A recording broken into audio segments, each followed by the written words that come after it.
Hello বন্ধুরা, আজকে চলে এসেছি নৈহাটির বড় মাকে দেখতে, মানে নৈহাটির বড় মাকে দর্শন করতে এসেছি। তো সত্যি কথা বলতে কি আমার তো ভীষণ ভালো লাগছে, খুব আনন্দ লাগছে।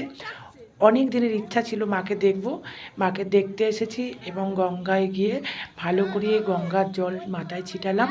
ছিটিয়ে নিজেকে মনে হলো যে সত্যি কথা আমি একটু পবিত্র হলাম, কারণ আমরা তো রক্তে মাংসে মানুষ, অনেক ভুল ত্রুটি করেই থাকি।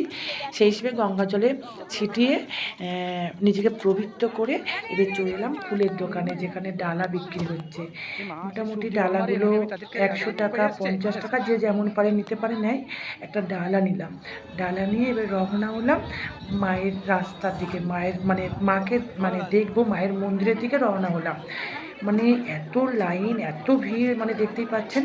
শেষমেশ ঢুকে গেলাম মায়ের একদম মানে একদম মায়ের রুমের মধ্যে ঢুকে গিয়েছি।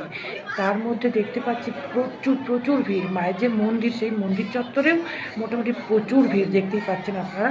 সে ভিড় মানে কাটিয়ে কাটিয়ে কাটিয়ে কাটিয়ে মোটামুটি ভিডিও করলাম এবং মনে মনে মাকে জানালাম যে মা গো, প্রতিটা মানুষকে, পুরো প্রাণী কুলকে ভালো রেখো, প্রত্যেকে যেন ভালো থাকে।